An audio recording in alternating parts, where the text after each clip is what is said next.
안녕하세요. 100세 시대라는 이 시대에 이제 살 날이 20년 남은 할매입니다. 22 어린 나이에 시집와 어느덧 77살이 됐는데 요즘 사람들은 저도 그렇지만 나이에 비해 정말로 팔팔한 것 같습니다. 저 어릴 때만 해도 50살만 되어도 할머니였는데 요즘은 조금 과장하자면 아가씨 같은 사람들도 많더라고요.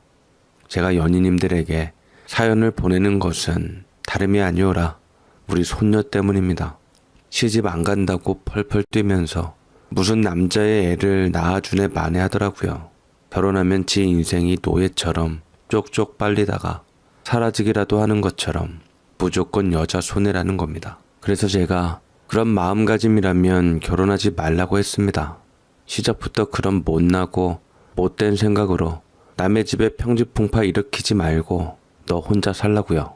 요즘 젊은 여자들이 애 낳는 걸로 유세 부리며 희생이니 뭐니 하는데 저는 우리 애들 낳으며 남편에게 낳아준다는 생각을 해본 적이 없거든요. 아마 저뿐 아니라 여러분들도 그럴 것입니다. 요즘 젊은 여자들 대체 집에서 뭘 보고 자랐길래 시자라면 겪어보지도 않고 치를 떠는지 모를 일입니다. 딱히 엄마 생각하는 효녀 같지도 않더구만. 아무튼 저는 그 시자라는 시누이와 정 주고받으며 시집 잘 보내 우리 애들까지 인생이 폈습니다. 우리 손녀에게 너희 고모 할머니나 나나 인생 시댁에 빨린 것 같냐 부르니 꿀먹은 벙어리가 되길래 애먼 남자 인생 잡지 말고 혼자 살라 했습니다. 손녀 말로는 애써서 애 낳았더니 남편 성 물려주는 게 불만이라는데 그럼 몇천 년 전서부터 다들 남자성 물려봤는데 너만 네 성 물려주고 엄마 혼자 낳은 것처럼 할 거냐 하니 그게 당연한 거 아니냐고 거품 불더라고요. 그러나 손녀성은 결국은 지 아버지의 지 할아버지에게 물려받은 성인데 그럼 그 집은 무슨 죄로 자기 손주가 외할아버지 성 따르는 걸 보고 있냐 하니 또 머리 싸매네요. 시집도 안 간 게 여자 권리 찾으며 똑똑한 척 멍청한 짓을 하고 있었죠. 물론 손녀는 시집 잘 가서 지 남편하고 잘 살고 애도 지 남편 성 물려주고 잘 키우고 있습니다. 퍽이나 시부모한테 지 성 물려준단 소린 못하고 괜히 우리 식구만 들쑤셨던 것이죠. 제가 처음 시집 왔을 때 시어머니는 근 10년 전에 세상을 뜨시고 시아버지가 병환 중이셨는데 없는 집에서 없는 집으로 간 거라 각오하던 바였습니다. 저는 부잣집 남자 꼬연에 팔자 펼 생각도 못하는 바보라서 사람 두고 이런저런 계산은 못하는 사람입니다. 그저 처음 맞선 보러 나가서 우리 남편 보고 맑은 눈빛과 얌전한 말솜씨에 호감을 갖고 있다가 허세라는 것 하나 없이 우리 집 사정이 이러이러한데 같이 조용히 꾸려가 주면 본인도 내 속 썩이지 않고 좋은 남편의 좋은 아버지가 되겠다고 다짐을 말하는데 믿음이 갔죠.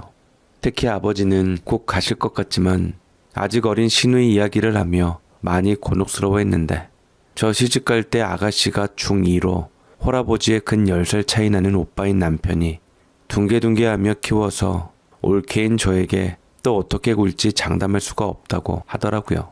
홍일점으로 이쁨 받고 욕심이 많은 편인데 공부도 썩 잘해서 학교에서도 예쁨을 받아서 건방질 수도 있다고 하더라고요.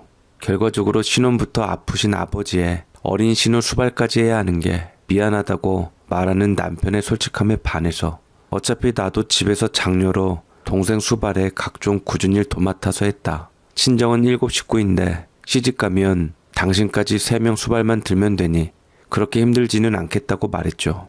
그렇게 각오를 단단히 하고 만난 아가씨는 참으로 사랑스러웠습니다. 오빠와 결혼해 주어서 고맙다고 속썩이지 않고 언니 말 잘 듣겠다고 하는데 우리 친정 동생에 비하면 천사였죠.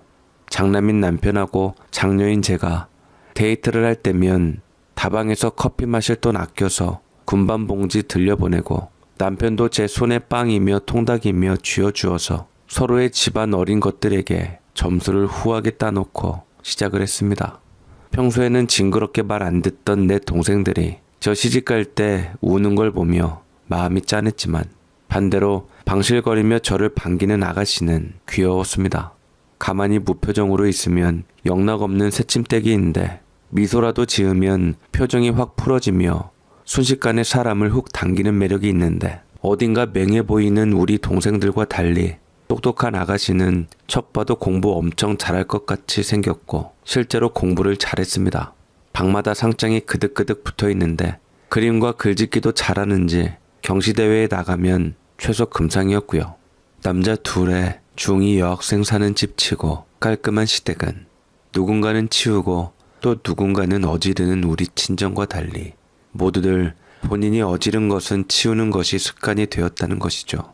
그래서 비록 말단이지만 따박따박 월급 들어오는 공무원 남편에 저만 보면 고생이 많다고 고마움을 표시하는 시아버지, 그리고 도시락 먹고 늘 학교에서 설거지해서 물로 한번 가시게만 하는 아가씨와 하는 시집살이가 조금도 힘들지 않았습니다.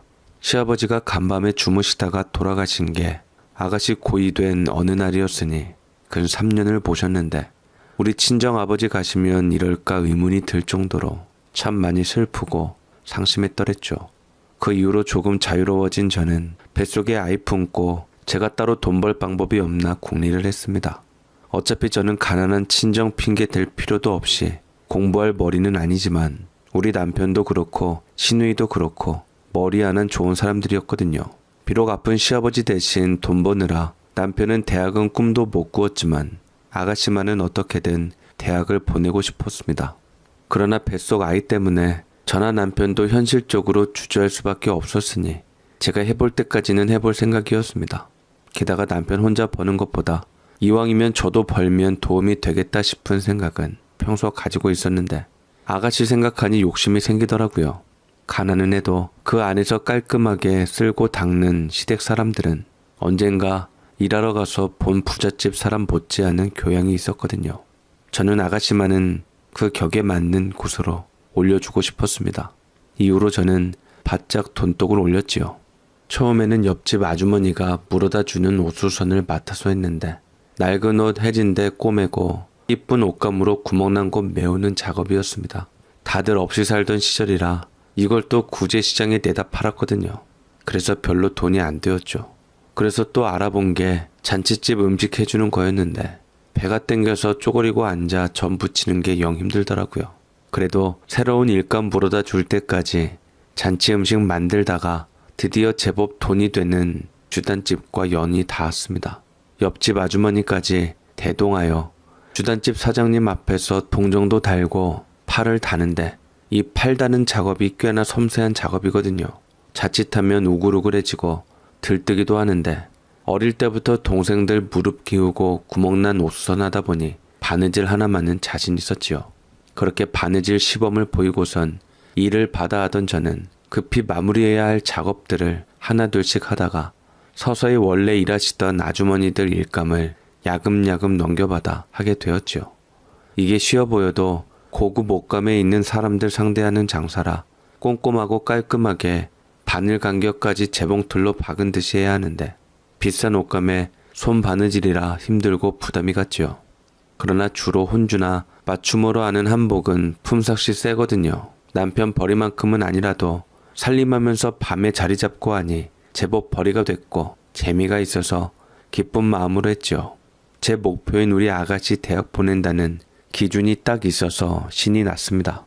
여기 어느 날 한 사모님이 감히 누구한테 장난을 치냐며 저고리를 가져와 내동댕이 치며 제 몸값이 두세 배로 껑충 뛰었습니다.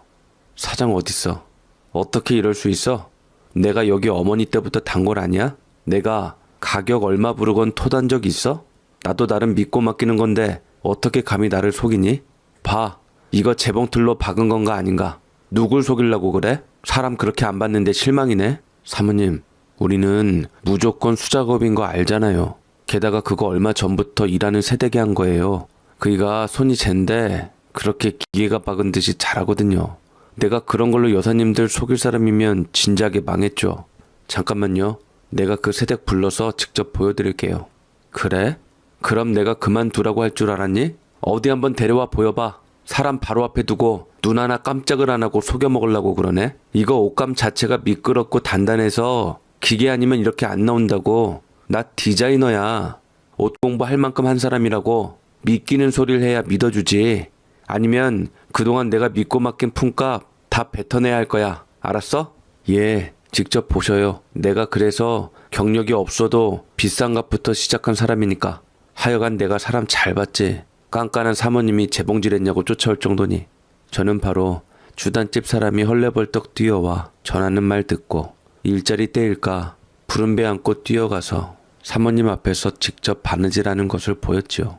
오해해서 미안하다며 사과한 사모님은 만삭인 제 배를 보면서 괜히 자기가 힘들게 했다며 만난 것 사먹고 특히 앞으로 자기네 옷은 무조건 맡아서 해달라고 부탁하며 돈을 쥐어주었고 주단집 사장에게도 기분이라며 한복을 2벌 더 맞추었죠.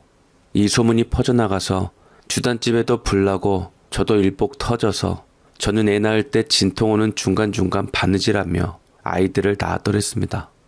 이렇게 벌었는데 우리 아가씨는 정작 제 도움을 받을 필요가 없었답니다. 당시 최고라는 서울대에 원서 넣기도 전부터 여기저기서 장학금을 받았거든요.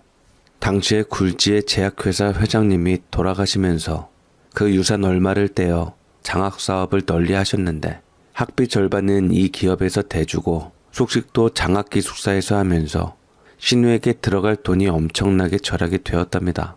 게다가 여기저기 지역 장학금에 남편이 공무원이라 좋은 소식에 자기 돈으로 플랜카드 만들어 달고 후원하는 사람들이 많아서 제가 열심히 모은 돈은 정작 쓸 일이 없었죠. 저는 이걸 언젠가 필요하겠거니 가지고 있는 동안 차곡차곡 불려갔는데 그렇게 대학 4년 동안 자기가 쓸 돈조차 과외 지도하면서 벌던 아가씨는 오히려 우리 애들이 먹을 먹거리를 사다 나르기 시작했습니다. 부잣집 아이 과외 가르친다더만 카스테라나 그 비싼 바나나 같은 걸 시골 내려올 때 가지고 오는데 하여간 아가씨는 남들은 치 떠는 시누라기보단 친정 동생보다 살뜰하고 각별한 사람이었죠. 아가씨 너무 대견해요. 학교 생활은 어때요? 친구들하고는 사이 좋아요? 너무 공부만 하지 말고 놀러 다니기도 해요. 과외도 좀 줄이고 멋진 남자친구도 사귀고 한창 좋을 때 즐겨야죠. 언니는 제 나이에 시집와서 아버지 봉양하고 제 뒤치다거리 했는데 제가 어떻게 놀아요. 학비 걱정은 마세요. 학점 유지하면 기업에서 주는 장학금으로 충분히 돈 한 푼 안 들이고 학비 대고 기숙사 생활도 가능하거든요. 내가 안 그래도 고모 노릇하려고 준비 단단히 했다고요. 언니 오빠가 저에게 해준 만큼 아니 그 100배 1000배로 은혜 갚을 거예요 저. 특히 언니 우리 오빠하고 결혼해줘서 너무 고맙고요. 이거 나 과외에서 번 돈인데 애들 옷도 사주고 장난감도 사주세요. 이건 내가 애들한테 주는 거니까 무조건 받으세요. 아이고 기특하기도 해라. 저 녀석이 언제 그러나 했더니 고모 노릇하네. 여대생에게 귀엽다고 하면 자존심 상하시려나? 그래도 참 귀엽고 대견하고 그러네. 그래 맞다 지영아. 너하고 나하고 선보기 전날 엄청 걱정했었지. 너는 너 때문에 퇴짜 맞으면 어쩌냐고 걱정 한 보따리에 나는 나대로 괜히 남의 집 귀한 딸 데려다 고생시킬 수밖에 없는 처지 때문에 걱정 한 보따리였는데 너나 나나 네 새언니 덕 톡톡히 봤다. 아버지도 극진한 봉양 받으며 가시고 너도 그렇고 나도 그렇고 새언니 은혜 잊지 말자. 남매가 쌍으로 왜 그런데? 다 자기가 타고난 운명대로 사는 거지. 나야말로 바라는 대로 잘 커줘서 고마워요 아가씨. 내 주제에 서울대생을 어디서 봐. 당신은 봤어요? 근데 동생의 신우가 서울대생이니 내가 얼마나 으쓱하고 다니는 줄 모르죠? 다들 개천에서 용났다고 하는데 개천은 좀 그렇고 아무튼 부잣집서 과외니 뭐니 돈 처발라도 들어가기 힘들다는 대학에 혼자 공부해서 철석 붙은 게 다 아가씨 능력이죠. 지금도 서로 도와주려고 하잖아요. 아무튼 공부한다고 건강 상하지 말고 청춘 즐기세요. 다시 안 와요 그거. 주신 돈은 제가 유용하게 쓸게요. 고마워요 아가씨. 조카들도 주고 친정 동생분들한테도 만난 거 사주시고요. 우리가 언니 뺏어온 것 같아서 두고두고 미안하거든요 저는. 별 말씀을요. 저는 오히려 시집와서 살판 났어요. 동생들 그것들은 하여간 무슨 말을 하면 귀등으로도 안 듣고요. 밥 먹고 설거지는 안 바래도 물이나 부어놔라 하면 아주 밥그릇에 딱딱하게 말라 비틀어지게 해서 밥풀에 손댄 적도 있어요. 아주 징그러. 걔들보다 아가씨 보니 어찌나 선녀 같았는지 모르죠? 게다가 오빠도 은근 잘해요 저한테. 밤에 힘들지 하면서 발 주물러 주는데 어찌나 시원한 거 몰라요.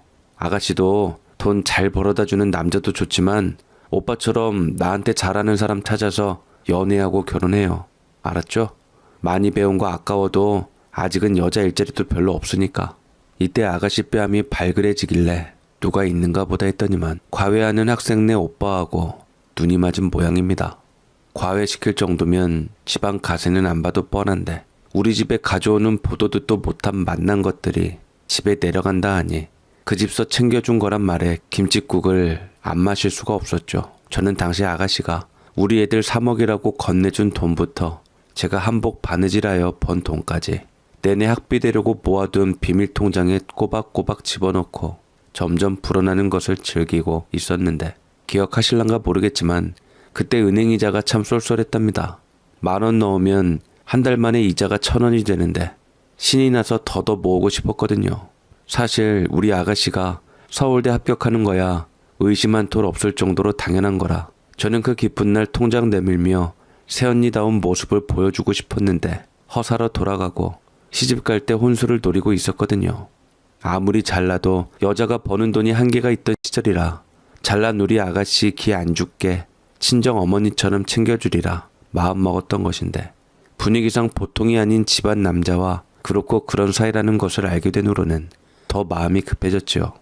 당신은 지금과 달리 졸업과 동시에 결혼해도 여자 나이 24시면 어린 나이가 아닌 시절이었다죠.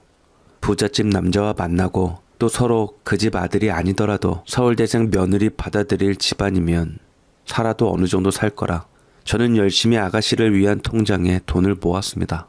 애들 군것질이야 해도 그만 안 해도 그만인데다 호화로운 먹거리는 아가씨에게 얻어먹는 걸로 족하지 공무원 아버지 밑에서 자라는 애들이 그것만 먹어버릇하면 좋을 것이 없었죠. 그렇게 아가씨는 여전히 좋은 성적으로 장학금 받으며 개인적으로 과외하다가 졸업반에 고3이라는 아이 때문에 아예 한 집에 입주하고부터는 방학 때 겨우 하루 자고 올라갈 정도로 정성을 기울였죠. 이때 제가 아가씨 옆구리 살살 긁어가며 이야기해보니 그 가르친다는 아이네 형하고 그렇고 그렇게 되었답니다. 경제학과 졸업하고 아버지 가업이라는 회사에 다니는데 이름 듣고 아는 회사라 깜짝 놀랐지요. 아예 집으로 들어오라고 한 것도 그 사장님 부탁이었다는데 그 집 아이는 아예 형수님이라 부르며 인정하는 분위기인데 어머니가 조금 까탈을 부린답니다. 부모님 두 분 다 안 계시고 오빠한테서 자란 것이나 아가씨 자체 말고는 별 볼 일 없는 집안이라 이거죠. 차라리 같은 사업하는 집하고 사돈 맺어서 사업적으로 확장했으면 하는 모양인데 당장 시아버지 되실 분은 당신이 그런 결혼을 한 장본인이라 별로 탐탁지 않아 한답니다. 이런 집은 어느 한쪽이 흔들리면 망할 것 뻔히 알면서도 안 도울 수가 없는데 당장 시어머니네 회사를 그런 식으로 돕다가 큰돈 날리고 뒤치다꺼리 했던 양반이라 좋아하는 사람이 없으면 몰라도 자기 좋다는 사람하고 결혼하게 두라는 입장인 것이죠. 저는 아가씨에게 이쪽은 신경 쓰지 말고 그 집 학생에게나 잘하고 주눅 들지 말고 아가씨답게 처신하라 했습니다. 한창 어린 시누이 떠맡고 이뻐 보일 리가 없을 내 눈에 이쁘던 사람이니 걱정 말고 아가씨 마음 닿는 대로 하라고요. 제 생각에 자기를 탐탁치 않아 하는 그 집 사모님 앞에서는 아가씨가 표정이 굳어져서 영락없는 서울대 다니는 시골 출신 새침대기로 보였을 것이 뻔했거든요.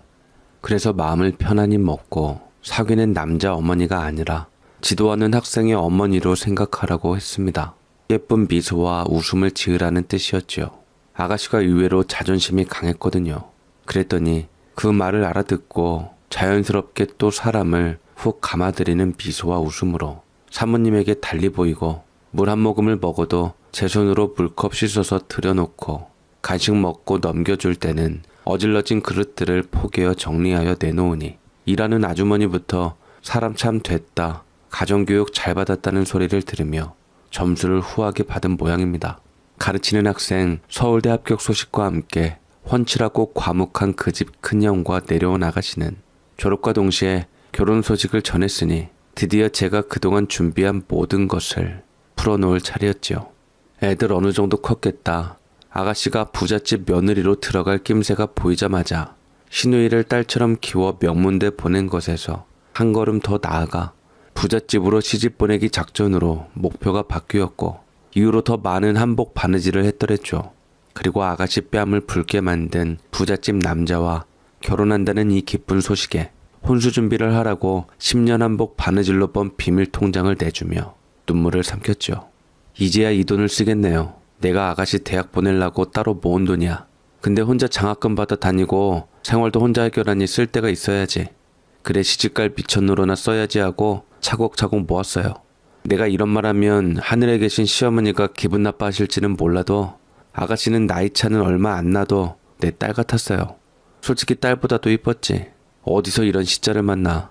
못난 내가 친정엄마 대신 준비한 거니까 기쁘게 받아주고 혼수 한복도 내가 장만하고 싶으니까 언제 올라가 사돈 어른들 한번 뵙시다. 내가 감사의 의미로 한 땀 한 땀 정성 들여 지어 올릴게요. 언니 언제 이런 걸 다. 물론 호화 혼수까진 필요 없지만 나도 준비하고 있었거든요. 이렇게까지 안 해도 되는데. 언니 생각보다도 많네. 이 돈을 언제 모았어요? 세상에. 그거 다 내 돈도 아니여. 아가씨가 과외해서 벌었다고 우리 애들 뭐 사주라고 돈 줬잖아. 풍신나게 이런 날이 올 줄 모르고 조카놈들 똥으로 나올 맛있는 거 하나 장난감 사주라고 돈 펑펑 쓰고 말이지. 그 돈이며 내가 바느질해서 번 아주 깨끗한 돈이니 안 사돈 체면 챙겨드려요 아가씨. 우리 집은 걱정 말고요. 오빠 승진도 하고 호봉 올라가서 먹고 살만하니까. 이러시지 않으셔도 되는데 지영이 혼수는 제 돈으로 해도 됩니다. 우리 분가에서 나가지 않아서 집 안 사거든요. 제가 모아놓은 것으로 혼수해도 되는데. 안 그래도 말씀 많이 들었거든요.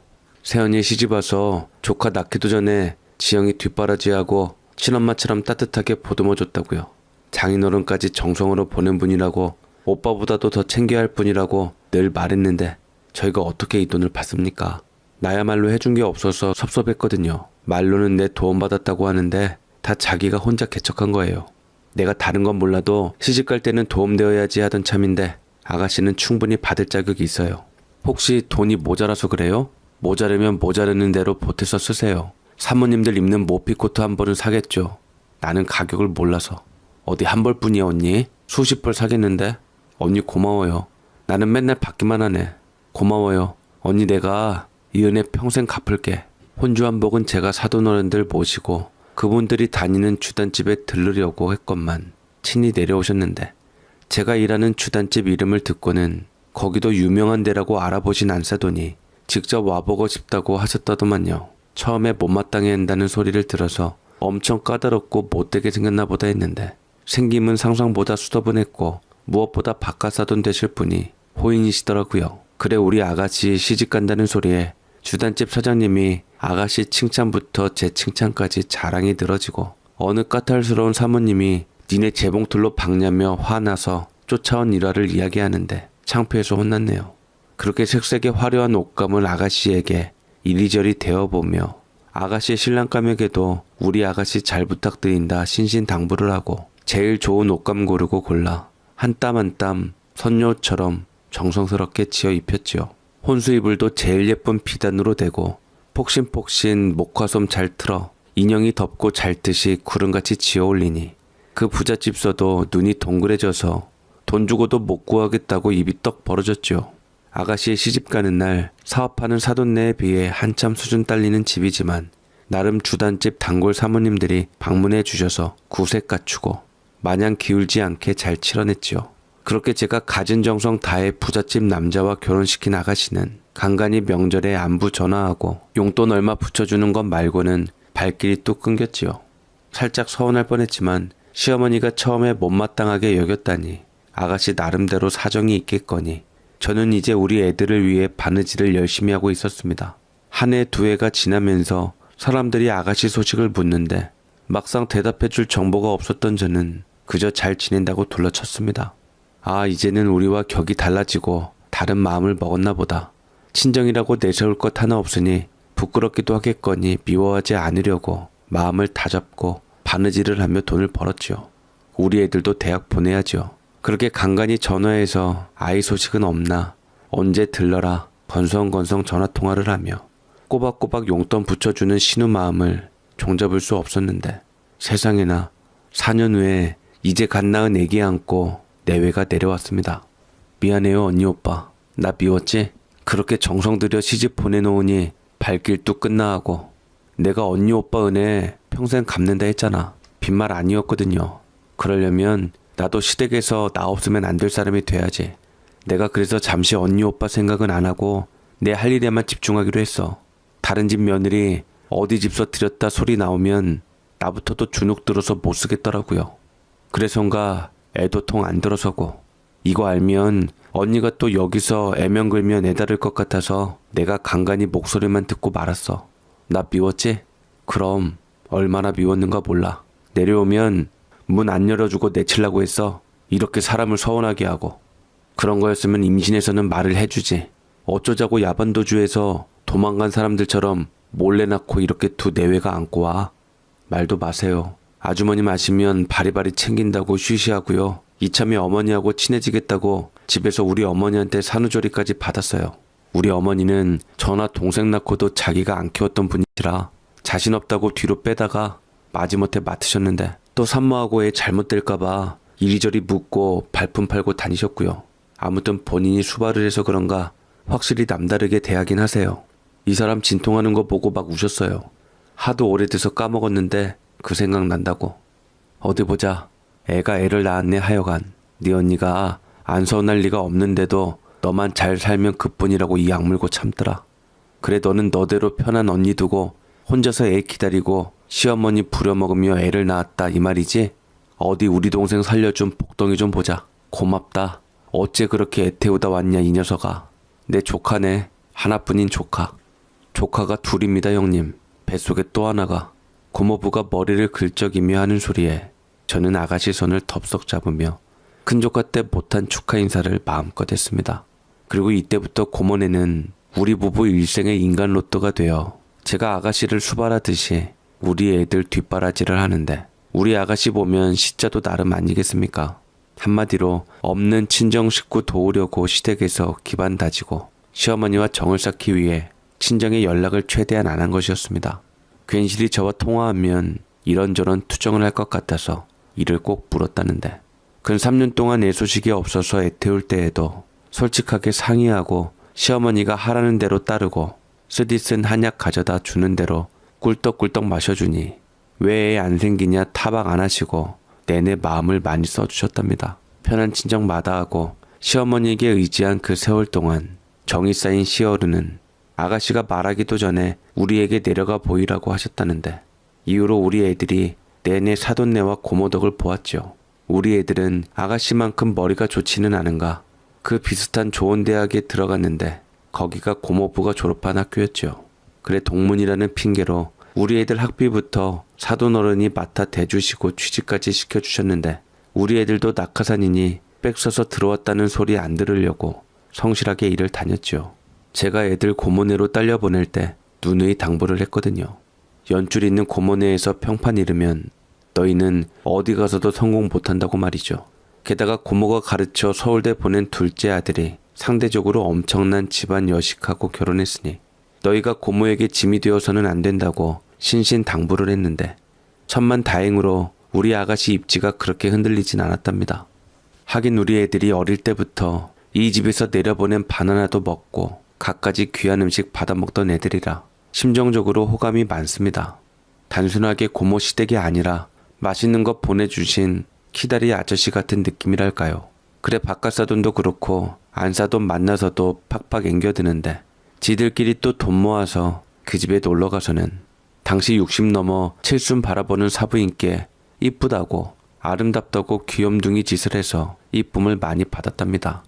늙어도 이쁘다는 말 싫어하는 여자는 없으니까요. 그래 나사 한두 개 풀린 것 같이 실없어도 속이 꽉 찬 우리 애들은 낙하산 티도 안 내고 회사 잘 다니고 일도 잘해서 사돈 어른 소개로 시집 장가도 잘들 갔습니다.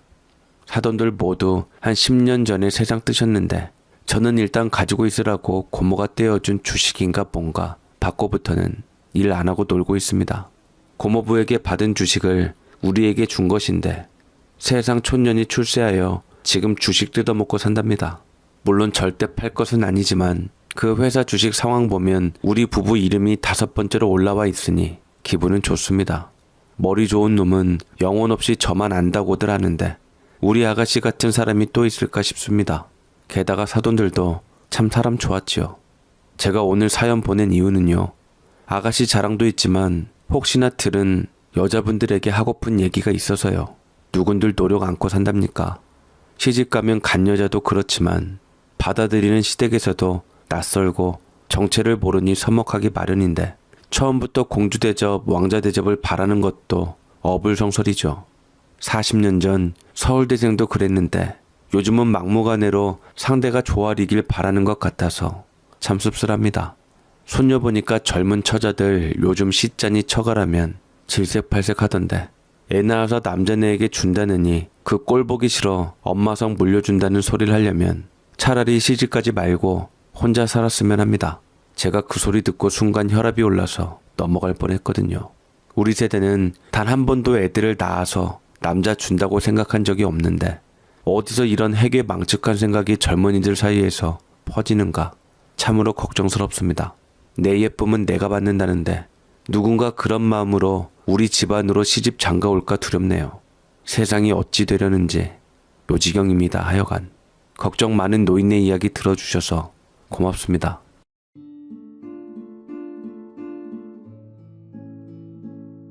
저는 올해 76살인 대한민국 평범한 할아버지입니다. 큰딸은 38살, 둘째 딸이며 동시에 막내의 나이는 33살입니다.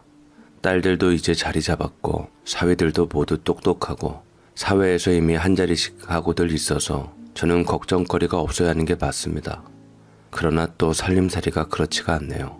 딸들, 사위들과의 불화와 갈등은 싫었습니다. 딸들이 결혼하기 전에는 모두 제 딸들이었고 우리는 화목했는데 딸들이 결혼해 나가고부터 불화와 갈등이 이어지더군요. 처음에는 아내가 없다고, 호라비로 늙는다고, 짝이 없다고, 이것들이 날 못난 아비로 보는구나, 그런 바보 같은 생각에 시달리느라 그게 가장 괴로웠던 것 같아요. 어쨌거나 제 이야기를 다시 하자면 나이 차이를 보면 아시겠지만 제가 결혼이 늦었습니다. 제가 어려서 부모 없이 시설에서 자라고 시설에서 나와 내 스스로 자립하기까지 시간이 걸릴 수밖에 없었고 제가 워낙에 잘하면서 서럽게 자라서 나는 어느 정도 틀이 잡혀 처자식 고생 안 시킬 자신이 서기 전에는 절대로 결혼하지 않겠다는 결심이 확고했어서 결혼이 늦게 되었습니다. 제가 시설에서 나오기 전 원장님의 추천으로 원장님 고등학교 후배가 운영하는 그 인근에서 가장 큰 서점에 취직을 시켜주셨어요. 바로 책 배달부였죠. 제가 제 자랑하는 것 같아 그렇지만 용모가 단정하고 체격도 좋고 무엇보다 성실하고 조용한 성격이라 시설에 있는 동안 큰소리로 동무들과 싸움 한 번 하지 않고 자랐거든요. 단지 공부 실력이 모자라 그거 하나 아쉬워하셨던 원장님은 공부만 잘했다면 좀 더 좋은 취직 자리를 알아봐 줄 텐데 공부하랄 때 하지 이게 뭐냐면서 속이 상해하셨지만 저는 왠지 서점 직원 하니까 제 레벨이 한 단계 업그레이드 된 것 같고 면접이 합격되면 무조건 일을 하겠다고 했습니다. 그 시절 서점 사장님은 원래 경기도의 땅을 많이 가지고 있는 부자고 여기 서울 변두리 동네 유지라고 들었어요. 게다가 그분은 참으로 사람이 좋고 사람 차별 같은 게 없으셨고 저만 셋 다 똑같이 아들 대하듯 대해주신 게 기억이 나네요. 물론 인간인지라 일 잘하고 성실한 사람을 더 예뻐해 주시는 건 당연한 인지상정이라 다른 직원들 사기 꺾일까봐 뒤에서 저를 유독히 예뻐해 주시며 보너스로 단돈 얼마라도 더 챙겨주셨죠. 자네가 착실히 일을 배우면 서점 총무일을 맡기겠으니 그저 다른 데 옮길 생각 말고 밑바닥부터 잘 배우게.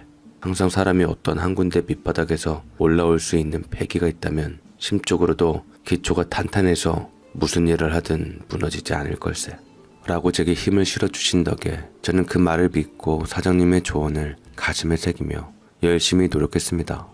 그렇게 한 2, 3년 열심히 일하는 와중에 저는 누구보다 제 맡은 일에 최선을 다하며 사장님을 제 삶의 롤모델로 살게 되었는데 생각지도 못하게 사장님 가정에 안 좋은 일이 생긴 거는 정말 의외였죠. 어느 날 사모님이 씩씩대며 두 팔을 걷어붙이고 나타나셨는데 점잖은 사장님 멱살을 잡고 뒤 흔들며 악을 쳐대는 것이었습니다. 어떻게 당신이 나한테 우리 애들을 봐서 절대 그러면 안 되지. 자식 보기에 창피하지도 않아? 라고 통곡을 하는데 사장님은 직원들 눈도 있어 어쩔 바를 모른 채 사모님을 일으켜 밖으로 나가려 했지만 막무가내로 버티며 뒤통수 맞은 한을 쏟아내시며 좀처럼 일어나시질 못하고 있었습니다. 사모님의 울음 섞인 얘기를 잘 들어보니 사장님이 두 집 살림을 하신 게 본가에 들통이 나게 되었는데, 그것 때문에 손님들과 그 안에 있는 직원들 다들 경악하고 그간 몰랐던 사장님의 다른 면모를 알게 되며 뒤에서 한동안 수군거리기에 바빴죠. 어쨌거나 생각지도 못한 사장님 본가에 박하의 살림이 들통나고, 사장님의 어머니께서는 단단한 성정으로 뺏길 수 없었던 손주들의 양육권과 며느리에게 물어줄 막대한 위자료를 고려해서 박해 살림한 사장님을 찾아와 살살 구슬린 뒤 뒤에서 한바탕을 하며 사장님의 여자를 떼어내셨다고 하더라고요. 거기다 사장님이 가지고 계신 땅이 대부분 본처가 시집 올 때 본처 아버님이 남겨주신 땅이라 당연히 본처 눈치를 볼 수밖에 없다고 합니다. 그래도 그나마 핏줄은 챙겨야 나중에 사장님이 그걸 핑계로 실수를 안 할 거라 생각해 밖에서 나온 손녀딸을 본가로 데리고 왔다는데 참 이게 씁쓸하긴 하더라고요. 그러던 한날은 점심 먹으러 골목을 들어섰는데 때마침 밖에서 나온 사장님 막내딸이 대문 옆에 안쓰럽게 짝짝이 슬리퍼 차림으로 쭈그리고 앉아서 골목 밖 먼 산을 눈물을 흘리며 바라보는 겁니다. 사모님이 그래도 평소 사람이 좋고 인자한 사람인지라 이 딸을 거두기로 협의한 이상 나쁘게 대할 것 같진 않았는데, 또 입장 바꿔서 난데없이 밖에서 데리고 들어온 자식을 금방 어떻게 내 자식처럼 오냐오냐 할 수가 있을까 싶기도 해서 사모님 심정도 그렇긴 하겠지만 아무 죄 없이 태어난 그 처자 처지 역시 딱하더라고요. 아무래도 서먹할 수밖에 없고 눈칫밥을 먹으며 거리를 둘 수밖에 없으니 저는 첫눈부터 그 막내딸이 가슴에 와 감기더군요. 저 자랄 때 서럽게 자란 생각도 나고 해서 저 사람과 만약 이래저래 부딪히게 되면 내가 동생 대하듯 잘해주어야겠다 결심을 했고, 인연은 생각보다 빨리 찾아왔습니다. 이른 아침부터 드물게 학교에 책 배달할 일이 있어 주문한 책들을 요령껏 싣고 막 운전대를 잡고 나가려고 할 때 그 친구가 학교를 가려는지 어두운 표정으로 밖을 나서더라고요. 마침 그 친구 다니는 학교가 제가 배달할 학교와 장소가 같았고, 저는 고민 끝에 그 친구를 불러 세웠습니다. 저기 학생, 나 아버지 밑에서 일하는 직원인데 괜찮으면 여기 옆에 탈래요? 마침 그쪽으로 배달 가는 길인데 같이 가면 좋을 것 같아서요. 시간 보니까 버스 타고 가면 지각일 것 같아서 그래요. 라고 말을 걸었더니만 처음에는 경계하며 멀뚱히 저를 쳐다보기만 하다가 이내 그쪽 단에도 용기를 내었던지 약간의 망설임 끝에 차에 올랐습니다. 제 덕분에 그 친구는 지각을 안 하게 되었고, 기회가 되어 슬쩍 학교 생활하는 것을 보았는데 다행히 학교에서는 나름 어울리는 친구가 있어 미소도 짓고 집에서처럼 죽상은 아니더라고요. 그걸 인연으로 해서 저는 일부러 종종 시간 맞춰 책을 싣고 나오는 신용을 했고, 심지어 비나 눈 오는 날은 학교에다 종종 데려다주며 제 친동생 대하듯 보살폈습니다. 그 친구도 딱히 학교 친구들 말고는 정줄 사람이 없었는데 제가 친절하게 대하니 서로가 그렇게 정이 든 겁니다.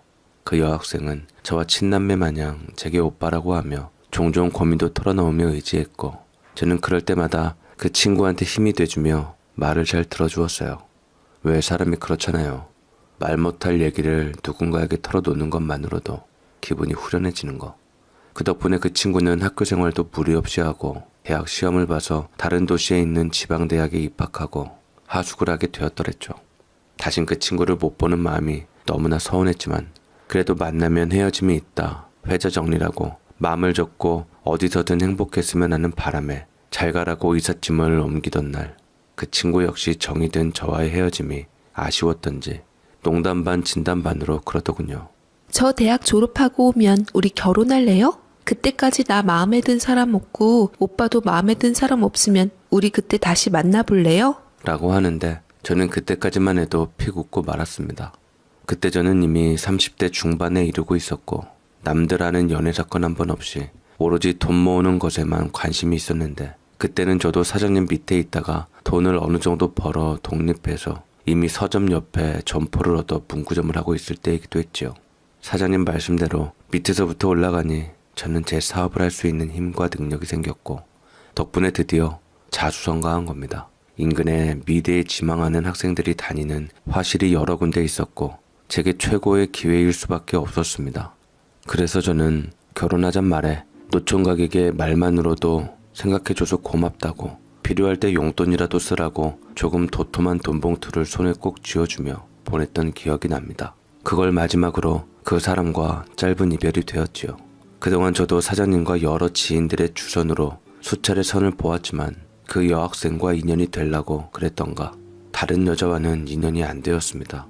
졸업 때 돌아와서 만나자고 했던 그 여학생은 웬일인지 방학 때마다 돌아와 몰라보게 예뻐진 숙녀가 되어 데이트 신청을 했는데 거자필반이라는 말 알죠? 떠난 사람은 언젠가 반드시 다시 돌아오게 된다는 뜻이요. 오빠한테 멋진 사람이 되고 싶어서 열심히 공부해서 돌아왔어요. 그래도 우리 아버지가 서점 주인인데 명맥은 이어야 하잖아요. 나랑 같이 산책이나 하면서 베스트셀러에 대해서 얘기해 볼래요? 라고 말했던 그 아이는 저는 설레는 감정을 애써 가라앉히고 처음에는 어릴 때 여동생 대하듯 하려 했던 시간이 지속될수록 마음이 흔들려 우리는 결국 서로의 마음을 확인한 후 연애 끝에 마침내 결혼을 약속한 사이가 되었습니다. 사장님께 어떻게든 우리 사랑을 허락받아야 하지만 그 아이와는 까마득한 14살 차이로 어찌 설득을 해야 하나 고민 중에 있었을 때 안타깝게도 그 아이가 대학 졸업을 앞두고 있던 겨울에 사장님이 돌아가시고 서점은 사장님 둘째 아들이 맡아 운영하게 되었네요. 사장님을 잃은 건 무척이나 슬프고 비통한 일이었지만 사모님은 제 성실함과 장사 수완을 익히 알고 계셨고 밖에서 낳은 딸이라 그리 따져줄 마음도 없으신 사모님은 옳다 얼른 데려가라 이렇게 되어 우리 부부는 의외로 쉽게 결혼을 할 수 있었던 겁니다. 그래도 아내가 복덩이라서 그랬던가 우리 부부가 궁합이 좋아 그랬던가 와이프와 결혼 후 저는 장사가 점점 잘 되었던 게 제가 홍대 앞쪽으로 자리를 옮기자 화실 개수가 그저 그럭저럭 하던 그곳이 하필 미대 입시를 앞둔 학생들이 다니는 화실 밀집 지역이 된 겁니다. 우리 부부는 나란히 문구점에 나와서 돈 버는 재미 속에 살았어요. 그러다가 첫째 딸이 생기고 우리의 장사는 점점 커져갔고 저는 하루가 다르게 돈 불어나는 게 눈에 보일 정도였습니다. 둘째까지 태어나니 이런 게 사는 재미구나 하루하루 감사했죠. 저는 종교는 없지만 신이 존재한다는 것은 믿었습니다. 제가 열심히 노력한 만큼 결실을 주시는 게 하늘이고 봄, 여름, 가을, 겨울이 가는 게 바로 신의 존재함이란 걸 믿었으니까요. 그래서 돈이 잘 벌린다고 교만하지 않고 더욱 겸손해가며 또 때로는 불우한 이웃들 도와가며 제 나름대로 값을 하며 산다는 자부심에 뿌듯하기도 했습니다. 그런데 저는 조심한다고 했는데 신이 얄미워할 정도로 행복했나 봅니다.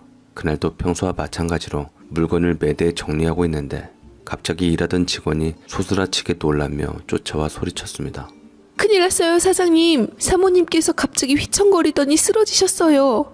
119 불러주세요. 빨리요. 심장이 철렁했고 아내가 쓰러졌단 소리에 저는 현기증을 느끼며 부랴부랴 병원으로 옮겼는데 여러 가지 정밀 검사 끝에 나온 의사의 소견은 제게 가히 있을 수 없는 충격적인 말이었어요.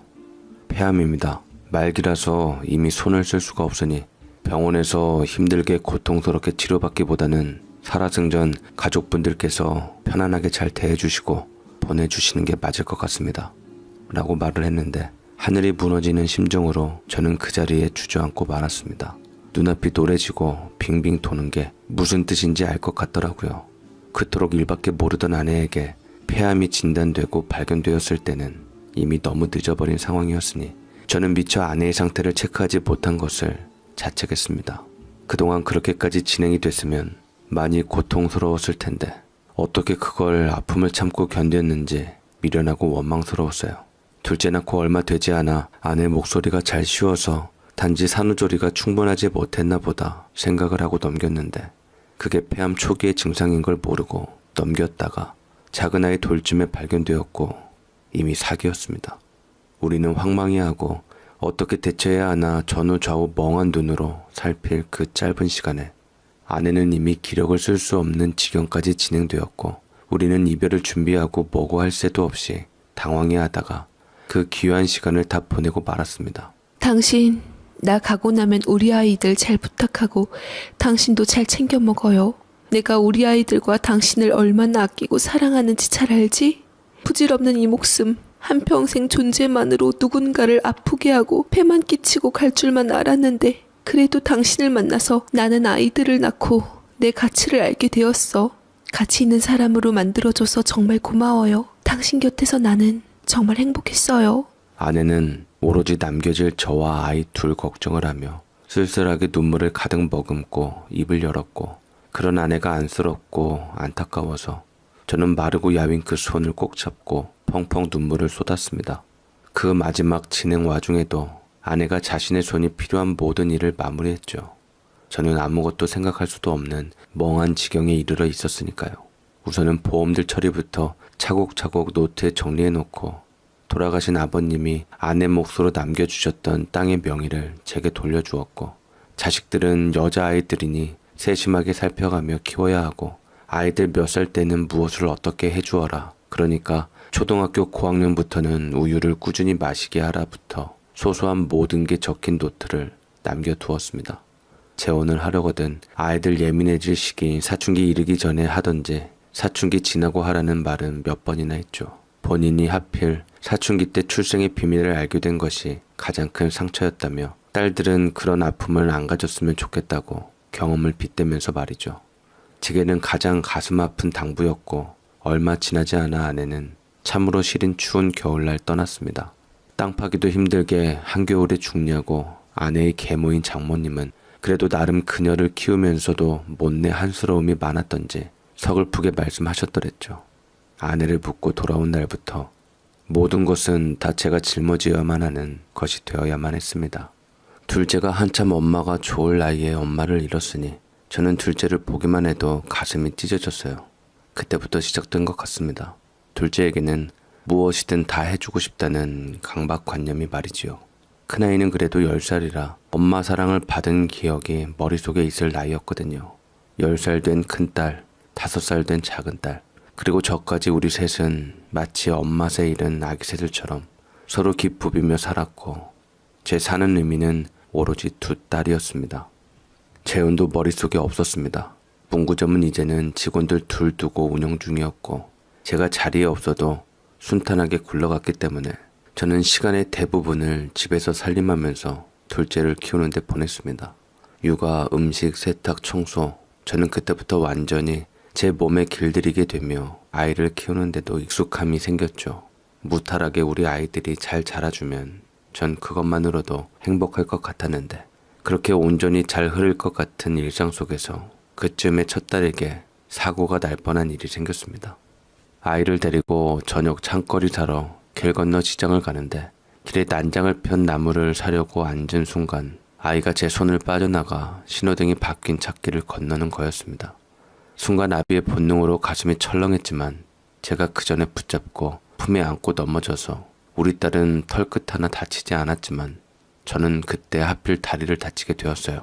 딸만 신경이 쓰여 제 다리 같은 건 별거 아닌 줄만 알았는데 생각보다 크게 다쳤던지 그 이후로 저는 평생 한쪽 다리가 비정상적인 상태로 절룩이며 걷게 되었습니다.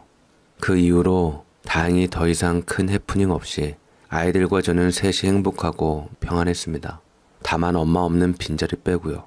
그러나 그 자리는 영원히 채워질 리 없었고, 큰아이는 공부에 뜻이 없는 대신 요리에 취미가 있어 요리학원에 등록을 시켜주었고, 수료 후에 학원 원장님 소개로 한정식집의 메인 요리사 보조로 들어가게 되었습니다. 작은애는 미술에 재능이 있어 돈 들여 고2 때부터 화실을 보냈어요. 공부 실력도 되고 태생이며 구성 실력도 좋아서 산업 디자인과를 무난하게 입학했습니다. 큰애와 작은애 걷는 길이 조금 차이가 나서 아버지로서 마음이 아팠지만 어쩌겠습니까? 자기 생긴 대로 사는 거죠. 큰애는 한정식집에서 착실히 밑바닥부터 배우는 것 같더니만 7년째 되던 애 가슴속에 자리 잡고 있던 얘기를 제게 자신있게 말하더라고요. 아빠, 나 작은 식당을 차려보고 싶어요. 스시집을 운영하고 싶은데 제가 공부를 많이 하며 준비를 했거든요. 아빠가 나 좀 믿어주시고 조금만 보태주시면 저 열심히 운영 한번 해볼게요. 라며 하고 있는 일을 그만두고자 했는데, 딸이 바라는 일이니 아비로서 들어줄 수밖에 없었고, 이런저런 시행착오 끝에 최근까지 스시집을 운영했지만 모두가 다 아는 그 여파로 결국 문을 닫게 되는 실패를 맛보았죠. 사업에 실패한 큰딸은 좌절하지 않고 한정식집 다니던 당시 사장의 소개로 장안동에서 대대로 족발집을 하는 집안의 장남을 만나게 되었는데, 연애를 얼마간 하더니 양쪽 집안의 반대 없이 둘은 무난히 결혼을 선택하게 되었으며 둘의 만남은 인연이었던지 알토란같이 돈을 모으며 성장해 갔습니다. 반면 둘째 딸은 산업 디자인과를 졸업하고 업계에서 유명한 광고회사에 입사를 하여서 저를 자랑스럽게 해주었어요. 어이구 장하다 우리 딸. 공부하느라 많이 힘들었을 텐데 취업까지 좋은 곳에 하고 아빠는 널 보면 더할 나위 없이 기쁘구나. 고맙다 진아야. 큰딸 앞에서 너무 티를 내지 않으려고 해도 자랑스러워하는 게 티가 날 수밖에 없는 건가 봅니다. 큰 자식이 이미 눈에 채고 때로는 많이 섭섭해했어요. 아버지는 막내뿐이 모른다고요. 여러분들도 아시겠지만 안 아픈 손가락이 어디 있겠고 못난 자식이 마음이 더 아프지요. 다만 엄마 없이 자란 아이인데 기특하게 자기 할 일 똑부러지게 해가며 제대로 성장하는 게 더욱 기뻤을 뿐이라고 하면 변명이 될지 모르겠습니다. 둘째가 광고회사에서 2년 정도 다니다가 대기업으로 이직하고 회사가 너무 멀어 독립을 하게 되었어요. 빌라 원룸 전세 보증금을 6천만 원을 해줄 때 큰애가 마침 가게 이전권으로 제게 8천만 원을 빌려달라고 하더군요. 저는 빌라 전세금용으로 돈을 미리 빼서 두었기 때문에 돈이 있을 리가 없었습니다. 큰딸은 빨리 대출이라도 받아야겠다며 알아보다가 지 동생에게 전화를 했었나 봐요. 좋은 회사에 다녔기 때문에 모은 돈이 다만 얼마라도 있을 것 같아 전화를 한 거겠죠. 언니 내가 무슨 돈이 있냐고 돈이 모자라 아버지에게 전세대출 6천만 원도 빌려서 집계약도 겨우겨우 하게 생겼다고 말을 한 겁니다. 이걸 듣고 큰아이는 내 앞에 와서 서운하네 마네 난리가 났죠. 진짜 너무하는 거 아니에요, 아빠?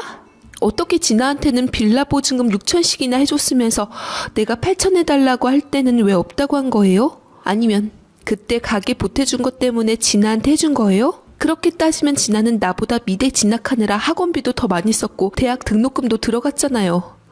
참 섭섭하긴 하네요. 라고 아우성인데 첫째의 불만은 그게 끝이 아니었어요. 둘째 시집갈 때 혼수 문제도 많이 시끄러웠습니다. 큰아이는 자기 때 2배는 돈이 드는 것 같다면서 사사건건 참견을 하는데 쌍심지를 켜고 둘째 혼수 품목을 참견하기 시작하더군요.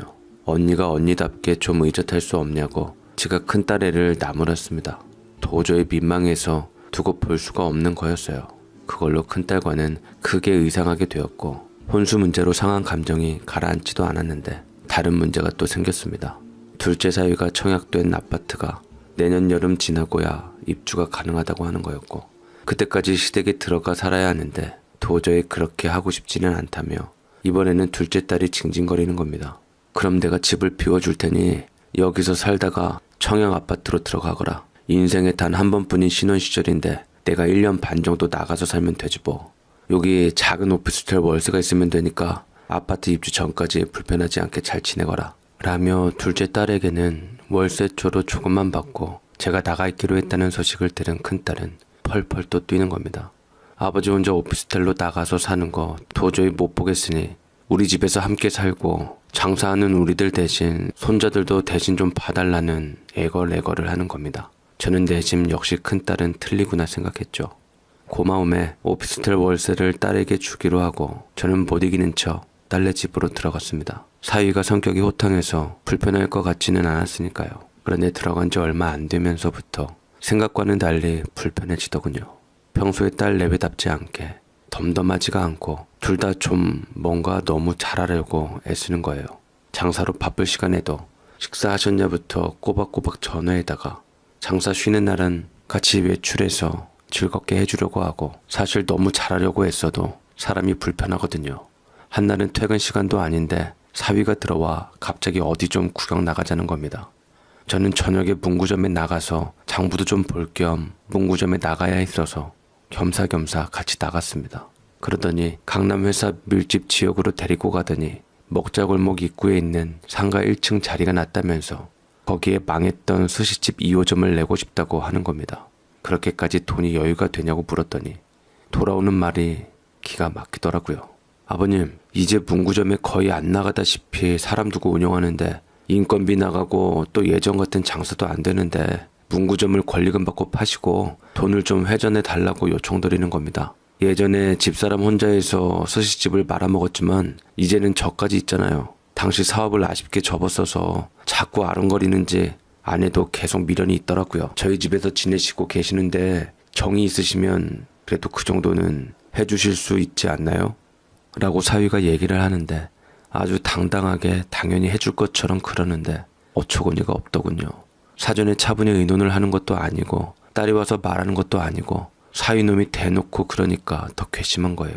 그렇지만 제 성격이 워낙에 그런 감정 표현하는 사람도 아니고 우선은 며칠 후에 이야기하자고 했습니다. 이것저것 문구점을 수지타산 시점으로 따져보았을 때는 사실 사위 말도 맞습니다. 문구점 인건비 빼고 자재값 주면 얼마 안 남죠. 그렇지만 제가 가끔이라도 일터라고 생각하고 나가는 곳이고 거기에 제 생활 바탕이었고 추억이 묻은 곳이라 이보다 더 어려웠을 때도 쉬이 접을 수가 없었습니다. 바로 아내와의 추억이요. 저는 설사 문구점에서 반찬값뿐이 안 나오더라도 그 문구점을 그냥 두고 싶었어요. 그 이야기를 사위딸 불러서 차분히 설명을 했더니 딸은 되려 저만 간직했던 묶어둔 돈이 있음을 알고 풀어서 빌려달라는 겁니다. 그 자리 쉽게 나오는 자리 아니고 일단 입점만 하면 돈 버는 건 식은죽 먹기예요. 거기가 월세가 그렇게도 센데 망해 나간 장사 하나도 없고 다들 흥해서 넓혀갔다고요. 빌려만 주시면 2년 안에 이자까지 해서 돌려줄 테니까 제발 저희 사정 좀 봐주세요. 네? 저는 깊이 한숨을 쉬고 딸의 말에 제 입장을 차분하게 설명하며 고개를 저었습니다. 진이야, 미안하지만 그 돈은 안 될 것 같다. 묶어둔 그 돈은 사실 아비가 세상 떠나기 전에 아비가 어린 시절 자란 시설에 기부를 하기로 약속했고 이미 유언장을 작성해둔 상태라서 바꾸고 싶진 않구나. 비록 부모 없이 성도 모르고 자란 아비이지만 이 사회의 구성원으로서 자리 잡고 이렇게 당당하게 자랐다는 것을 알리고 싶은 마음 꺾고 싶지 않구나. 라며 제 일생일대의 자존심이랄까 그런 거라고 설명하고 거절했더니 큰딸이 기가 막힌 듯 저를 노려보며 그러더군요. 아버지는 왜 저한테만 만사 이렇게 어렵게 주세요? 동생한테는 뭐든 쑥쑥 수월하게 내주시면서 내가 대학을 못 가서 그런 거예요? 못난 자식이라서요? 가슴을 찌르더군요. 그렇지만 저는 독하게 마음을 먹었습니다. 애들이 망에 넘어져서 도움을 요청하는 게 아니라 욕심을 부리느라 돈을 달라는 거니까 맞고 싶은 마음도 들었습니다. 욕심 너무 부리는 것도 위험해 보이고요. 저는 미안하다고 거듭 아비 심정을 밝히고 딸의 청을 끝내 거절하고 딸네 집이 불편해져서 오피스텔을 얻어서 결국은 나왔습니다. 큰딸 부부 한동안 제게 발걸음 안 하더니 이놈들이 그래도 아비가 신경은 쓰였던지 3개월 후 추석 명절 때 찾아왔더군요.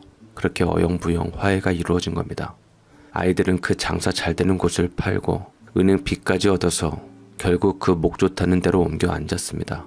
거대 금액을 들여 인테리어까지 싹 바꾸고요.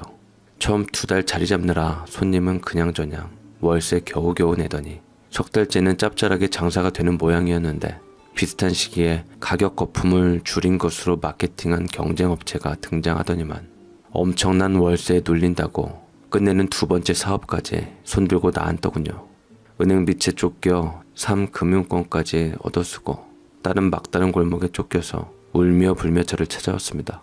시댁에서는 큰 아주버님이 채를 잡고 완전 모른 척 하시니 아버지가 도와주지 않으면 안 된다고요. 내 딸이 도저히 오갈 수 없는 막장에 이르렀는데 도와줄 수밖에 없었어요. 끝내는 아내와의 추억이 담긴 문구점을 눈물을 머금고 팔아 딸에게 내어주고야 말았습니다. 딸 부부는 제 덕분에 겨우 위기를 모면한 뒤 여중여고를 끼고 2평짜리 점포를 얻어 떡볶이집을 시작했습니다.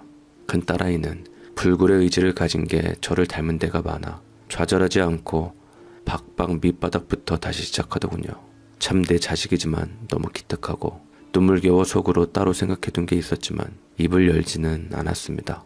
저는 문구점을 넘기고 나서 할 일이 없어져 집에서 살림을 했습니다. 초등학교 유치원에 다니는 손자들은 제가 거둬야 했어요. 저는 딸내 부부 손길 닿는 일 없이 애들 준비물부터 철저하게 챙겼습니다. 그러나 참 자식이란 게 그렇네요. 딸 부부 일이 힘들고 고되고 전에 장사에 비해 잔푼돈 벌고 있자니 신경질만 디룩디룩 드는지 집에 오면 대놓고 제게 짜증을 부리더군요. 아빠 집이 엉망이잖아요. 애들 준비물도 제대로 안 챙기고 뭐 하셨어요? 빨래를 건조기라도 돌려서 빨리빨리 말려야지. 한없이 베란다에 두면 어떻게 하냐고요. 집에서 하는 일이 대체 뭐예요? 라며 한마디로 식모로 취급하는 겁니다.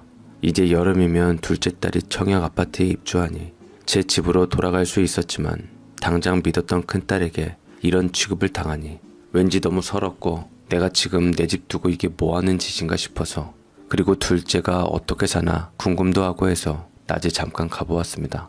애들 결혼시키고 처음 가는 거였어요. 키번호는 당연히 알고 있으니 번호 누르고 들어갔더니 아이고 웬걸요. 요 녀석이 시집가기 전에도 지 방을 엉망으로 하고 다녀서 제가 다 치워주던 그 버릇대로 집안이 엉망진창인 겁니다. 온 김에 청소는 해줘야겠다 해서 청소를 하다 보니 베란다에 오이지 담은 오이가 한 접시 있는 겁니다. 둘째가 오이지를 좋아해서 오이지 담으려고 사다 두었나 싶고 시집가기 전까지 봄이면 제가 담는 오이지만 먹던 녀석이라 오이지 생각이 났을 거라 생각했어요. 둘째가 무슨 수로 내가 담그는 오이지 맛을 내노 싶고 온 김에 오이지 담아주고 가야겠다 싶어 오이를 씻고 소금물을 끓이는데 대문을 따고 사위가 들어오더군요. 근데 당황한 기색이 역력하며 단번에 보기에도 싫은 내색을 하더라고요. 장인어른 어떻게 비밀번호를 알고 들어오셨어요? 그리고 온다는 말씀도 없이 오셔서 뭐라고 계시냐고요? 라는데 저는 그게 사위가 싫어할 만한 짓인 줄 몰랐기에 되려 당황스러웠습니다. 따지고 보면 저도 미련한 것이 거기까지 입장을 바꾸어 놓고 생각해보지 않은 거죠. 장모도 아닌 장인이 비어있는 집에 마음대로 들어와서 청소를 하고 온갖 살림을 참견하고 마음대로 주방에서 오이지를 담을 생각에 음식을 하고 있는 게요. 입장을 바꾸어 놓고 생각해보니 알겠는데 그래도 서럽더군요.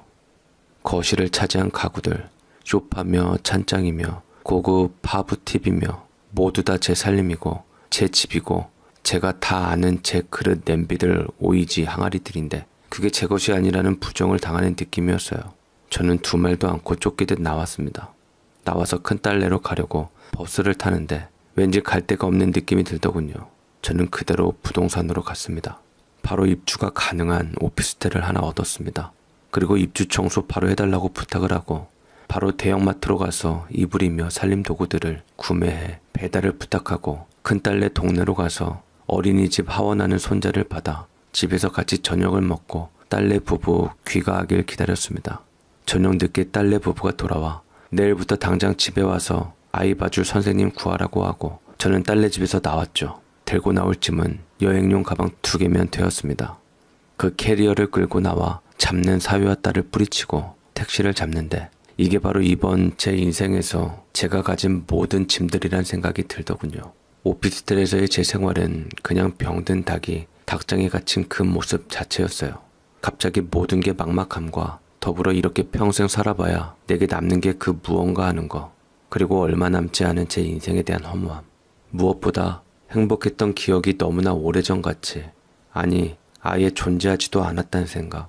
사랑하는 아내가 남겨두고 간 두 딸들을 잘 키우겠다는 일념하에 젊은 청춘, 여성 없이 보냈다는 그 허무함이 밀려드는 것이었습니다. 딸들하고 밀착감을 가지고 살고 있다면 이런 기분 안 들었겠지요. TV 드라마에서 자식이 무슨 소용이냐, 호라비로 어떻게 살아 재혼해야지, 자식 다 소용없어, 네 삶을 살아, 뭐 이런 대사들이 나오면 저는 코웃음을 쳤거든요. 그런데 그 말이 이렇게나 공감이 되는 겁니다. 그런 허무함에 시달리느라 오피스텔에서 두문불출했습니다.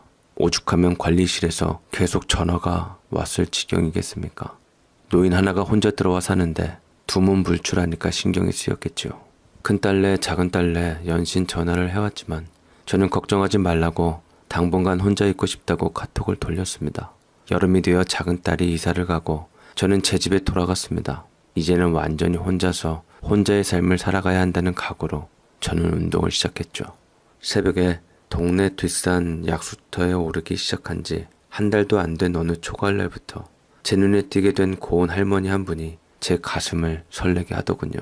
안녕하세요. 처음 뵌 분 같네요. 이사 오셨어요? 저는 요 앞 동네 아파트에서 살고 세탁소 붙은 수선집에서 옷 수선하면서 살고 있어요. 뭐 수선 필요한 거 있으면 가지고 오세요. 제가 예쁘게 잘 고쳐드릴게요. 라고 하는데 성격이 너무나 명랑쾌활해서 죽은 와이프 생각하고 닮았다는 생각이 들고 약수받으며 두어 번 말을 나눠본 후 저도 모르게 그 사람에게 호감이 생겼습니다. 하시는 일이 힘들지 않냐고 했더니 평생 해온 일이라 즐겁게 한다는 거예요. 그러면서 사람은 늙어서도 일이 있어야 안 늙는다는 말이 맞는다는 것을 그 사람이 증명해 주더군요. 걸음걸이부터가 다른 70대 여성들하고 틀린 것도 보기가 참 좋았고 일은 넘은 나이에도 고운 자태를 간직한 채 자기 일을 한다는 여성분이 매력적으로 다가오는 이런 기분이 마치 20대 청년으로 돌아간 것 같은 기분이었습니다. 그래서 그때부터 수선할 것도 없는 옷들을 몇 개씩 나누어서 계속 가져다가 맡기며 더욱 친해졌습니다. 옷 수선하는 솜씨가 거의 장인급이라서 옷 고치는 값이 아깝지가 않기도 했어요. 저는 이 여성분과 잘 만나보고 싶은 기분까지 들게 되어 두어 번 데이트를 했습니다. 딸 사위들이야 끊임없이 연락이 오지만 이제는 너희 인생, 나의 인생이 각자라는 각오로 대하게 되더라고요. 그리고 이 아이들이 내가 묶어둔 저 돈이 없어도 저렇게 연락을 계속 해올까 하는 의심이 계속 드는 것도 유쾌한 기분은 아니었습니다. 이분과 만날수록 저도 이제는 제 인생을 찾아야겠다는 생각이 들었고 그 사람도 황혼 때 저와 막바지 인생을 다지고 싶어 하는 것 같았습니다. 그래서 추석 명절 때 사위딸들이 모두 찾아왔을 때 의견을 물었더니 4명 다 한꺼번에 반대를 하더군요. 절대 안 돼요, 아빠. 왜 이렇게 가지가지로 속 썩이세요? 이팔청춘도 아니시고 황혼재혼이요? 떠나간 엄마 보기 부끄럽지 않으세요? 솔직히 아버지 재산 그거 반은 우리 엄마 거인데 누구 좋으라고 그분이랑 재혼을 한대요? 절대로 안 돼요. 저는 제 자식들이 이럴 줄 몰랐습니다. 다른 자식들 그렇다는 이야기는 들었지만 자기 아버지가 평생 혼자 살아온 걸 불쌍히 여기고 있는 줄 알았어요. 그중에 큰딸 반대가 가장 심했는데 깨끗하게 혼자 살다 혼자 가시라며 호적 복잡해진다라고 하는 겁니다. 저도 꼭 재혼을 해야겠다는 마음은 없었는데 딸들이 그렇게 나오니 오기가 생기더군요. 해야겠다고 했더니 안 볼 각오하라고도 하더군요. 작은 딸 눈빛도 같은 말을 하고 있었습니다. 애들이 한바탕 난리치고 돌아간 후 그날 늦은 저녁 저는 생각지도 못한 자식들의 엄청난 반대에 상처를 받아 한동안 멍하고 정신을 차릴 수가 없었습니다. 손발이 부들부들 떨리더라고요. 마치 저를 집어삼킬 것처럼 자식들이 대드니 늙어서 기가 허해서 그런지 자꾸만 약해져만 갔습니다. 그렇게 정신이라도 좀 차리려고 찬물이라도 한 잔 들이키려고 할 때 저는 탁 뭔가 뇌에서 끊어지는 소리가 들렸고 저는 늦게 오는 통증에 그대로 정신을 잃어버리고 제가 다시 깨어난 것은 병원에서였습니다.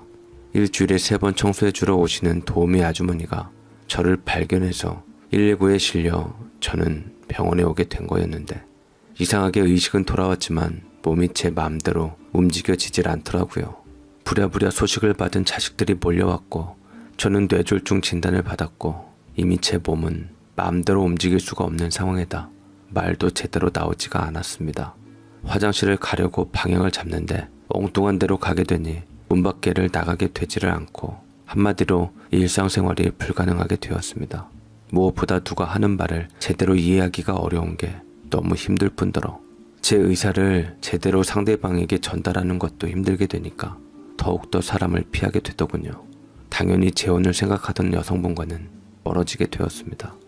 그런 거죠 뭐. 만난 지 몇 달 채 안 된 여성분이 몸이 성취하는 남자 옆에 있으려고 하는 게 불가하며 안타깝게 자연스럽게 떠나가고 말았습니다. 어찌 보면 내가 자식들 말 맞다나 욕심을 부려서 아내가 섭섭해 제가 벌을 받았나 싶기도 하고 서글픈 내 욕심에 이제 끝났다 했지만 그 와중에서도 자식들이 무슨 꿍꿍이든 어찌됐든 나를 찾아보니 믿을 건 자식들인가 싶은 마음이 들면서 왼순이 어쩌니 해도 자식이 있으니 마음은 든든하다는 위로감이 들긴 하더이다. 네, 이렇게 속도 흔들리고 다시 기대하고 이런 게 부모 자식이 아닐까 생각이 들더군요. 그래도 큰딸은 시 아주버님이 도와주셔서 이제 겨우 빚을 조금씩 갚아나가며 열심히 사는데 녀석 신세는 지고 싶지 않았는데 때마침 작은 딸이 찾아와서 그러더군요. 아빠, 이렇게 된 거 지금 계신 집 파시고 저희 집 옆으로 이사 오셔서 지내세요. 제가 그래도 좀 들여다볼 수 있게요. 요양보호사가 오셔도 아침 저녁으로 자기가 들여다봐야 마음이 편하겠다고 말하는데 역시 자식은 핏줄이라 그런지 다시 자식에게 의지하게 되었고 몸 불편한 와중에도 이사를 가게 되었습니다. 44평에서 딸네 집 옆동 24평으로 옮겨 앉았는데 둘째 녀석도 다시 신랑과 속닥속닥 계획이 있었던 겁니다. 사위가 다니던 회사를 나와 따로 독립해서 사업체를 차리게 되었는데 이번에도 돈이었지요. 저는 이제는 거의 자포자기 상태였기 때문에 하자는 대로 할 수밖에 없었습니다. 어차피 얼마 안 남은 인생, 그래야 이놈들이 병든 저를 들여다는 봐줄 것 같기도 하고 제가 죽었을 때 장례라도 제대로 치러주겠거니 그런 약하디 약한 마음까지 들어서 내린 결론이거든요. 제가 24평으로 옮겨 앉고 나머지 돈이 작은 딸네 주머니로 들어간 사실을 알게 된 큰딸은 속이 뒤집어졌던 모양인데 자기한테도 해준 게 있고 자기가 망해먹었으니 더 이상 말은 못하는 거라 한숨 돌렸습니다. 그 와중에 저를 돌봐주던 요양보호사가 2번 바뀌었어요. 저를 돌봐주러 왔다고 하더라도 생각보다 힘든 수발에 끈덕지게 일을 하지 못하니 둘째 딸이 이참에 프리랜서라 집에서 작업을 하니까 요양보호사 쓸 돈으로 도우미를 부르고 자기가 보살피겠다고 나서더군요. 정말 여기저기 짐짝처럼 옮겨지는 기분이 들었지만 당장 제가 몸이 불편하니 자식들이 하자는 대로 할 수밖에 없었어요. 딸네 집으로 들어가면서 저는 집에서 작업을 하는 딸의 신경을 안 건드리려고 주눅 들어 살 수밖에 없었습니다. 디자인이 보기와는 다르게 굉장히 예민한 직업인지 초집중을 해서 컴퓨터 앞에 앉아있는 모습을 보면 TV도 못 틀겠더라고요. 제 병이 스트레스를 받고 하면 더욱 몸이 틀어지는 경우가 있는지라 상태가 악화되었고 이를 거진 한 달쯤 지켜본 둘째 사위가 안 되겠다 싶었던지 조심스레 한 소리 했습니다. 장인어른, 점점 뭔가 안 좋아지는 것 같으니까 차라리 전문가가 있는 요양원으로 들어가시는 건 어떨까요? 실은 장인어른 조만간 손주 보실 것 같거든요. 라며 제게 묻더군요. 알고 보니 둘째가 딱 제가 온 타이밍에 맞춰 오랜 난임 끝에 아이를 가져 5주 차인데 제일 조심해야 할 때이고 아무래도 아버지 모시기에 부담이 될 것 같으니 그렇게 하는 게 어떻겠냐는 거죠. 이 말도 필담을 주고받아서 겨우겨우 알아들었는데 저도 고민이 깊어졌어요. 무엇보다 딸 걱정도 그렇지만 저 자신을 위해서도 마음 편하게 옮기는 게 나을 거라는 생각이 드는 겁니다. 요양원이 워낙 복불복인 곳이 많다고 들었던 터라 마음의 준비도 할 겸 며칠 생각해 보겠다고 했는데 일단 마음은 먹은 후이긴 했죠. 그래서 조만간 원하는 대답을 줘야겠다 마음을 먹었는데 어느 날은 날이 환해서 아침이라고 생각하고 잠이 깼습니다. 잠이 깨서 거실로 나오니 거실이 컴컴한 거예요. 겁이 덜컥 나더군요. 아침인데 왜 거실이 컴컴한가? 내 방은 환한데 이게 무슨 징조인가? 순간적으로 별의별 생각이 다 드는 겁니다. 드디어 내가 죽을 날이 가까웠나? 라고까지 생각이 드니까 온몸이 덜덜 떨리더군요. 너무 무섭고 떨려서 불편한 몸으로 빠르게 몸을 돌려 제 방문을 열고 들어가서 전기 스위치를 켰습니다. 방금 전까지 화나던 방이 껌껌한 것도 너무 무서워서 소리를 지르면서 켰더니 딸 부부가 잠든 방이었어요. 제가 소리 지르는 것과 동시에 딸 부부도 동시에 소리를 지르고 우리는 그렇게 서로 3명이서 너무 놀라서 기함을 했습니다. 그날 아침에 날이 밝는 대로 딸하고 병원에 갔는데 저 자신은 전혀 모르고 있었는데 의사 양반 얘기를 들어보니 알츠하이머까지 진행되고 있다더라고요. 자격지심이 든 저는 알츠하이머란 말에 화들짝 놀라며 더 이상 자식들 앞에서 무너지기 싫어 요양원으로 옮기자고 우겼습니다. 살 날 얼마 안 남은 나 하나 살자고 나 하나 편하자고 자식들에게 부담 주기 싫었고 어떻게든 서로 편한 길을 찾는 게 중요했으니까요. 아마 모든 부모 맘이었겠죠. 요양원은 생각보다 나쁘지 않았어요. 우선은 전문가들의 손길이 닿으니 척척 착착 알아서 잘 케어해 준다는 믿음감도 들었고 우선은 활동하기가 자유스러워지니까 그리고 누구 눈치 볼 필요 없이 살아도 되니까 또 저와 비슷한 병을 앓고 있는 또래 친구들과 서로 위로도 하면서 대화도 하면서 시간 보내는 것도 좋았습니다. 네, 저는 요양원 체질인 것 같기도 했죠. 한 달에 한 번 외출할 때 두 딸네 집에 번갈아 가서 즐겁게 지내고 오는 것도 좋았어요. 이래서 아무리 부모 자식 간이지만 가끔 만나는 게 좋은 건가 보다. 서로 편하니까 참 좋다. 그렇게 느긋한 기분도 들더군요. 그 와중에 저는 자식들을 위해 좀 더 뭔가 해주고 싶어 유언장을 고쳐 그간 평생 수건 사업이었던 시설에서의 기부금을 자식들에게로 돌리기로 결정했습니다. 그래도 내 자식들이라고 자꾸만 신경 쓰여서 못내 마음이 불편하더라고요. 나 하늘로 가기 전까지 모르게 해달라고 철석같이 변호사랑 약속했는데 어느 날은 큰 딸네 집으로 쉬러 갔는데 차에서 내려 집으로 같이 올라가자마자 두 애들이 모두 제게 큰절을 하더군요. 제가 묶어둔 돈의 반을 큰애 부부 앞으로 돌린 걸 유언장을 고친 걸 큰애 부부가 알게 된 거였습니다. 참네, 변호사 입 그거 못 믿겠더군요. 변호사 부부가 자기 딸 고등학교 졸업식에 왔다가 잠깐 들렀는데 변호사의 아내가 그만 말실수를 한 건가 봐요. 고생도 조금만 참으면 되지 않겠냐고 지나가는 말로 슬쩍 흘리다가 제 딸이 자포자기 다 포기한 것처럼 아버지 재산은 포기한 지 오래라고 했더니 아니다, 조금만 참으면 낙이 있을 거라 조금만 더 참고 고생하면서 착실히 밑바닥을 다져두면 좋을 날이 있을 거라고 하더래요. 그래서 알게 되었나 보더라고요. 큰딸이 모든 진실을 알고 그제야 울며 불며 제게 매달리며 미안해요, 아빠. 내가 다 잘못했어요. 그동안 아빠 진심도 모르고 아빠 원망 많이 했는데 내가 다 잘못했어요. 우리 집으로 이제 가요. 요양원이 아무리 잘해준다 한들 이곳에 계속 모시면 저 평생 후회할 것 같아요.